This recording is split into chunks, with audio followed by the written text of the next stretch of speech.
so a lot of recruiting news coming up for USC football.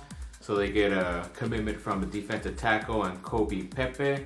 He's a pretty good guy from a good program in St. John's Bosco, which is putting out a lot of talent, including Chris Steele, the guy that recently got on defense, and Jude Wolf as a tight end.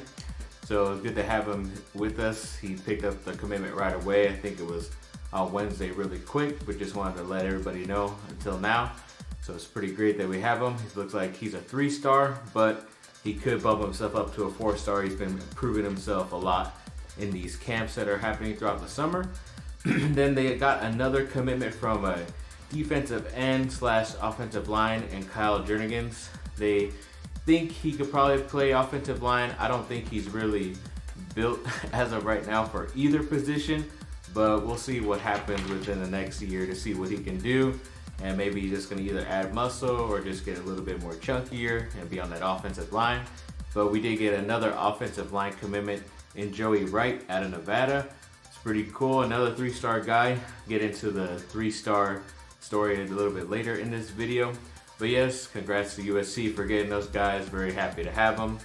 Then also another transfer that came from USC officially is Josh Amador-Bebe, the wide receiver. He's officially signing with Illinois. So they didn't get Matt Fink, but they did get Josh Amador-Bebe, just another USC going to the pipeline of Chicago, Illinois out there. It's pretty crazy. Then the quarterback Matt Fink, who recently decided to come back and not commit to Illinois, is staying with USC, but he did have some minor surgery the other day, at least to clear some stuff up, so he shouldn't be out for too long, which is good. At least he'll be able to be ready to go when the season starts. Then from, I believe it's the USA Today newspaper, they came out saying the top wide receivers in the whole entire nation for college.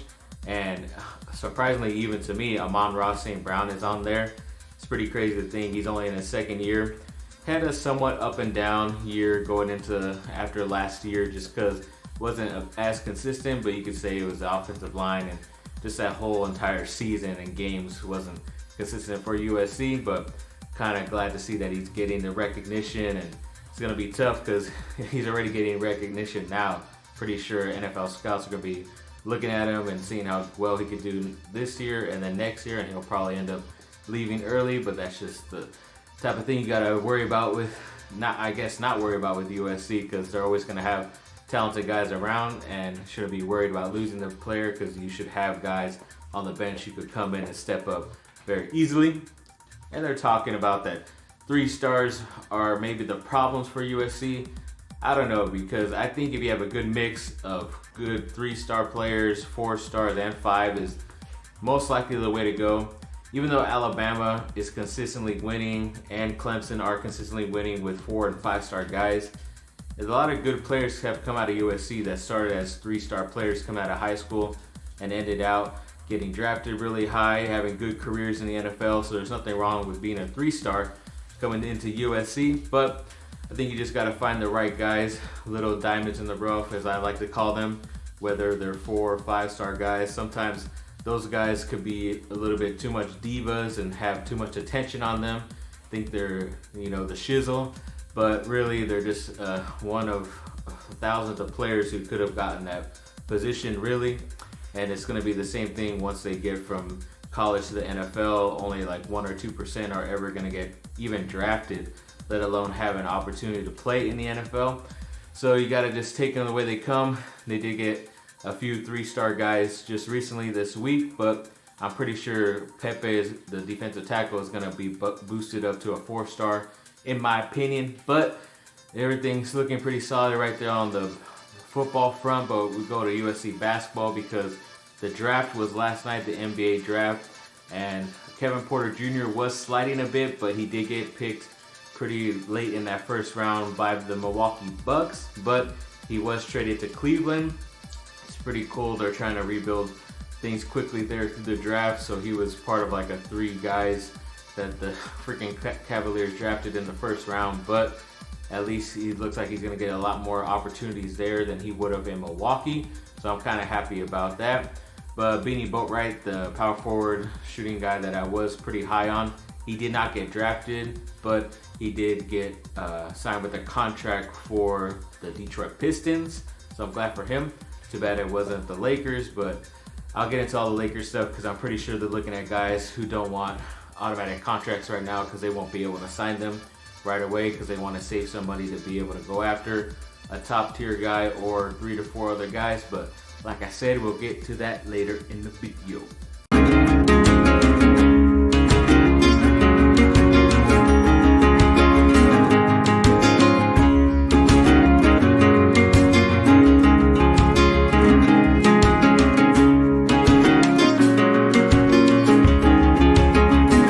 Right, yes, so the draft was last night, which means, of course, there's Duke Blue Devils getting drafted in the top 3.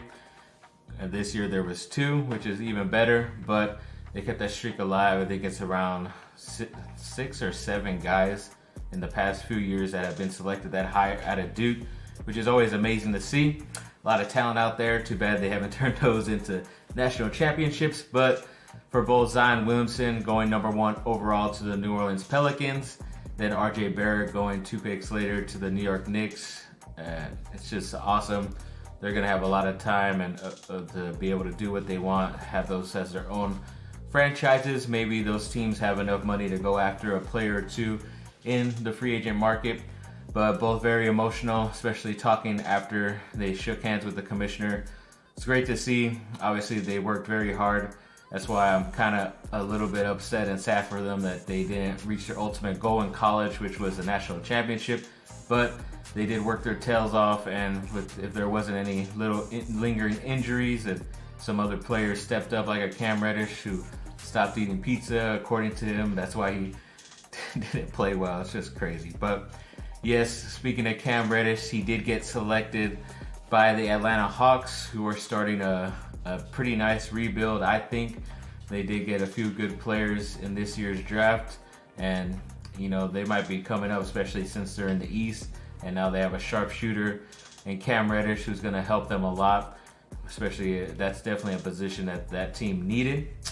Then in a little bit of other news right before the draft, Grayson Allen, obviously one of my ex-favorite Duke players, was traded before the draft to Memphis for Mike Conley. So Utah is trying to bolster their roster with Mike Conley. They're playing alongside Donovan Mitchell, but he was sent there with a few other guys and a couple draft picks. I just think, yes, it is still in the West, so it might be difficult for when the wins come, but he is going to get a lot more playing time with the new number 2 overall pick, Ja Morant, so I think they could play very well together. I think they would be at each other's throats if they had to play against each other, but now they're on the same team, so pretty sure Morant's going to really like him a lot and want him to stick around, so good luck to him. Then Jack White, the power forward from Duke, plans to play with the Australian national team for basketball. Congrats to him. At least they think he has a lot of talent. There's still a lot of talented guys that come in and out of Australia, and he's one of the young ones that are still out there, so maybe he has a chance to play in the NBA. You never know.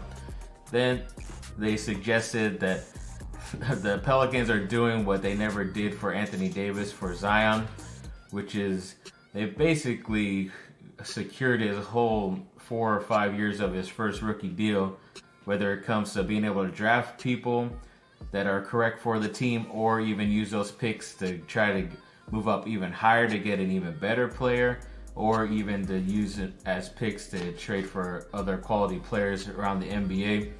They definitely did a lot of moves. There's so many moves, like a whole page worth of moves that the Pelicans did yesterday during the draft, and so crazy for them that at least they're doing a lot more than what they did for Anthony Davis. It's pretty crazy how all of a sudden that works, but just what I've been saying about David Griffin, he's a guy I really wanted to be with the Lakers, but I think he would have had the same type of job as Rob Pelinka, which is why they maybe didn't want to hire him, which sucks because look at what he's done. He's almost turned around the franchise. He was lucky he got the number 1 pick, but he's definitely doing his work and his magic, and I just gotta respect that guy. But yes, let's continue.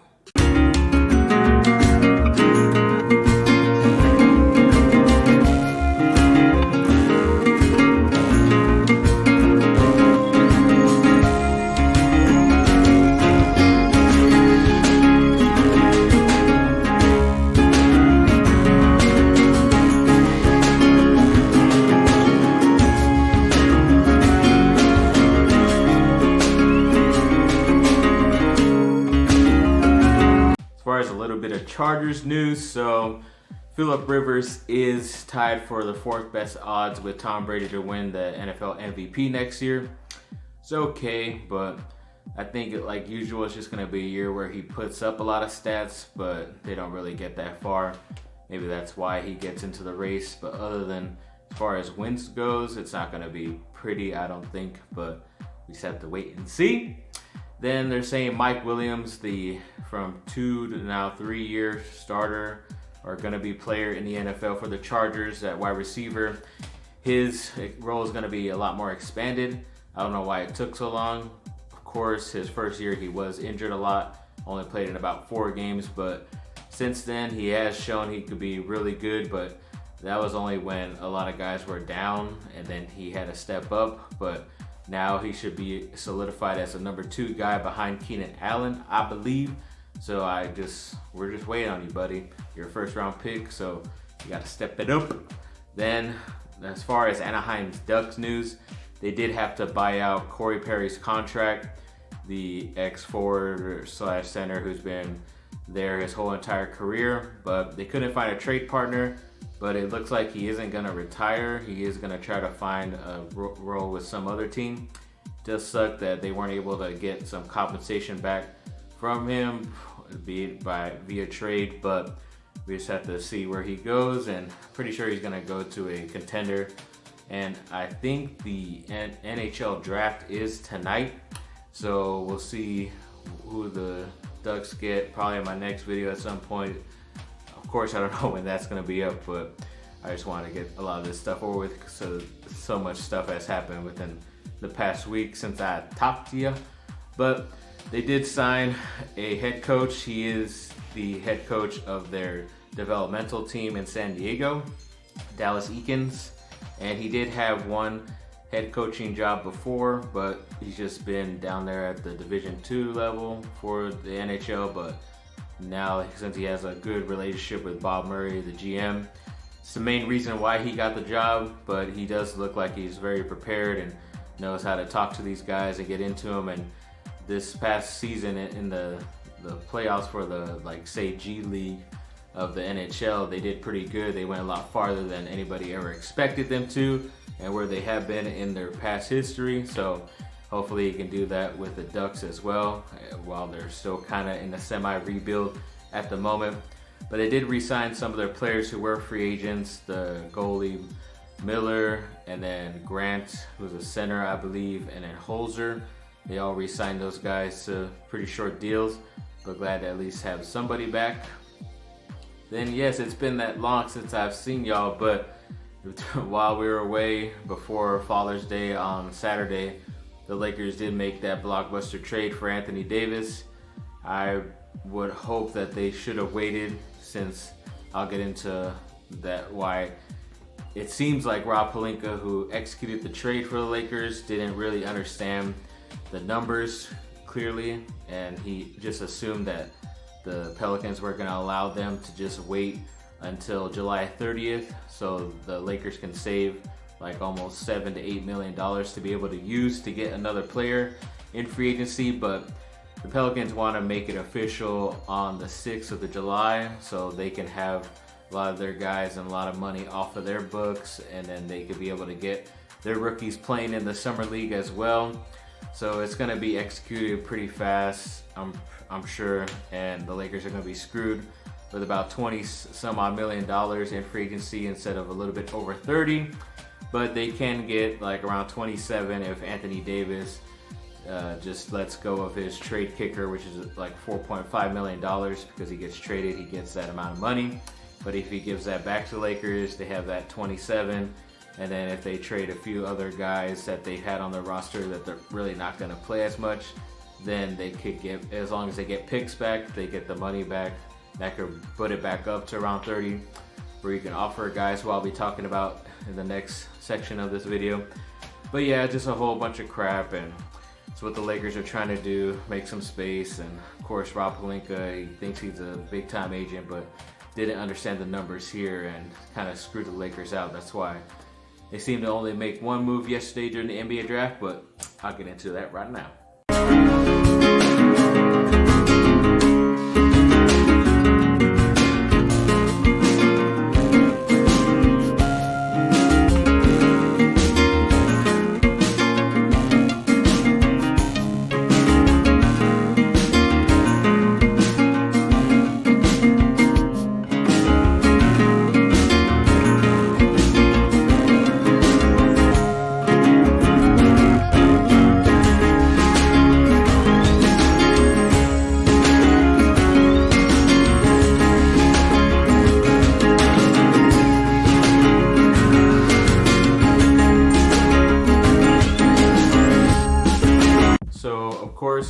guys that the Lakers are trying to target, especially if they are able to get to at least $30 million, because apparently you have to have at least that to be able to offer any of these guys a deal, because it has to be a certain thing because of what they've been able to accomplish, whether it's winning certain things or being named to all like first team, second team, third team NBA, depending on stuff like that, or if they made it to All-Stars, then you have to, they are put in a certain price range and you can't go under, which is pretty crazy. But obviously guys like Kawhi Leonard is still a possibility, maybe Kemba Walker, who's still a favorite of mine.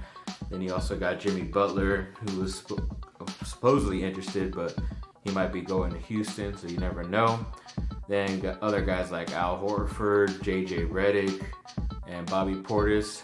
Those guys to me seem like they could be on the veteran level type of contracts, or get around the $8 to $10 million for 1 year, maybe 2 to 3, and then have a player option the year after or 2, and then be able to get more money around that time.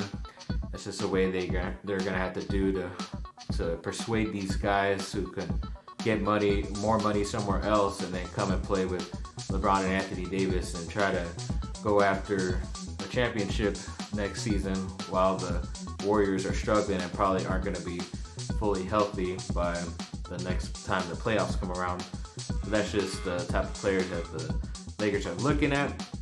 But they did get one player in the draft. They did buy one of the picks in the second round. I forget who it was from, but it was a guy who wasn't on my video from yesterday. And Talen Horton-Tucker, I believe that was the way it went. But he's a shooting guard / small forward from Iowa State. He's around 6'4", but he has a 7'1" wingspan, which is pretty crazy. But he is the type of prototypical 3-and-D player that I believe the Lakers are going to go after in free agency. And I wanted them to be a little bit more aggressive and trying to get other picks, but they did end up going with another guy in Jordan Caroline, a power forward out of Nevada who went undrafted. They did sign him to a regular undrafted deal, and he was a guy they looked at and brought in last year, but he decided to go back to Nevada. So they obviously scooped him up again because they did their homework on him. Then another guy in Devontae Coca or something like that. I forgot how you say his last name, but he was from University of North Carolina, but in Wilmington. So it is a lot smaller Division I school, but he does look pretty athletic and the same type of 3-and-D player that they're going to try to spread around the whole court to try to give Anthony Davis and LeBron James some type of guys coming off the bench. Then an article came out recently this week saying that for LeBron, it's kind of his time to hold up the end of the bargain, because Magic Johnson was able to bring him and promised him that you would win championships in LA if you decided to come, and he did decide last summer. But the Lakers weren't able to execute a trade last year, and even if they did, I don't think they still would have won the championship, in my opinion. But they still would have at least been in the playoffs and contended for a few rounds at least. But they did make the big splash trade that is financially hurting them and roster-wise hurting them, because they don't have good enough players. But they do have, it's time for LeBron to hold up the end of his bargain. As the thing said, he's got to do what he's been able to do, is try to persuade a lot of these guys to accept smaller, like little contracts. I hear they're also looking at a guy like Brook Lopez and DeAndre Jordan, guys like that, to accept a lot smaller roles on the team, but also a lot smaller contracts as well to be able to play with them. They did last year, but of course they kind of did a little bit better, which is why it's going to be tough to try to get them for as cheap as they were gotten last year. But in some other news, the Space Jam 2 at least put some of its cast out there. So some of the NBA players, Damian Lillard, Klay Thompson, Anthony Davis are in there, along with a few WNBA women as well, more mainly Diana Taurasi, who is like one of the top women basketball players for a long time, other than Lisa Leslie, in my opinion. But they've been casted. Good luck to them. Then, at the men's soccer team beat Guyana the other day as well, 4-0. They get Trinidad and Tobago, who a few years ago knocked them out of reaching the World Cup, I believe. And they're not calling it a revenge game, but it is to a lot of U.S. people who are even interested. So that should be on tomorrow, I believe, on Saturday, around 5 o'clock in the afternoon. So tune into that. Then the USA women's team did get the last win, or one of the wins in their pool, whatever, their group. So they advanced to the next round. So congrats to them. Pretty sure it's pretty much them against the field of who's going to win when it comes to betting. But thanks for watching, people. Like and subscribe, comment down below. Let me know what y'all think, and have a great rest of your day.